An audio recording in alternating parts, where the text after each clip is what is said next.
বাবু, but আমরা তো চিনি না, সো আমরা হাঁটতেছি। Gods and some devils. Some gods and some devils. Yes. Yep. ওকে, ওরা খাওয়ার আগে শুধু তাই নয়, প্রাণী শিকার করার পর সেই প্রাণী তারা শয়তানকে উপহার হিসেবে দান করে। বেদ্দারা বিশ্বাস করে গাছ, পাহাড়, পশু সবকিছুর আত্মা আছে। শিকার 1000 বছর আগে মানুষরা ভারত থেকে হেঁটে বা ভেলায় করে এই দ্বীপে চলে আসে এবং প্রথম যারা এই দ্বীপে পা রাখে তাদেরকেই বলা হয় বেদ্দা। দৌড়ায় যে দেখার চেষ্টা করি, ওই যে ময়ূরটা।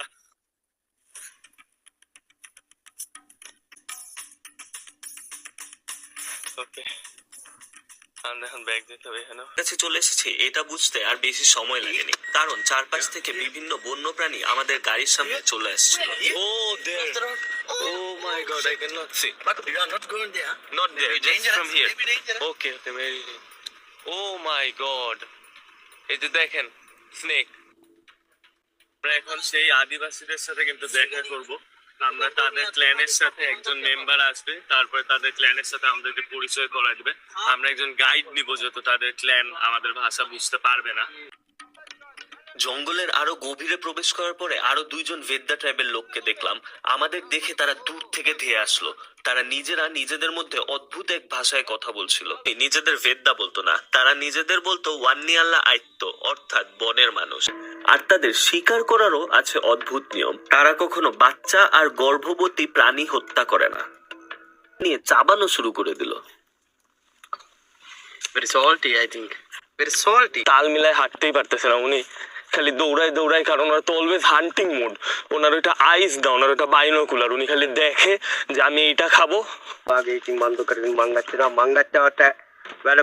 বেদ্দাদের আরেকটি অদ্ভুত নিয়ম আছে। তারা জঙ্গলের কোনো প্রাণী, গাছ, মধু খাওয়ার আগে মন্ত্র পড়ে নেয়। এই মন্ত্রে তারা খাওয়ার আগে ক্ষমা চেয়ে নেয়। আর আমার গাইড বলল মাঝে মাঝে তারা এই মন্ত্রের মাধ্যমে শয়তানের সাথে কথাও বলে। ছোটবেলায় দেখতাম মৌচাক কেটে মধু সংগ্রহ করতে, কিন্তু এখানে দেখছি ডিরেক্ট হাত দিয়ে মধু বের করে নিয়ে আসছে। মধু নেওয়ার জন্য যতই হাত ভিতরে দিচ্ছে ততই সব মৌমাছি উড়ে এসে আমার গায়ে বসছে। কিন্তু এই ভেদ্দারা নির্ভয়ে হাত দিয়ে একের পর এক মধু বের করেই চলছে। Even more inside. Can you go a bit more? Oh my God, একদম ওয়াইল্ড থেকে কিন্তু হানি বের করতেছে বাবা। দেখেন কতগুলা।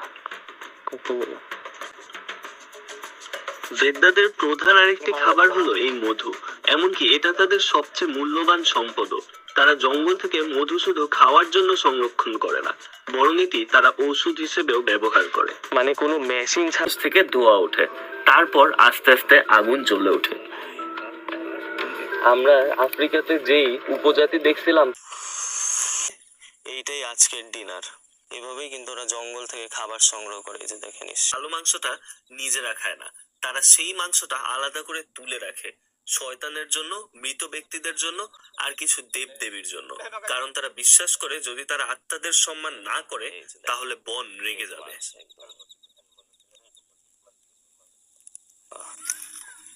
Stop mo kaya lang ng mga. May one year at yung mo kaya lang at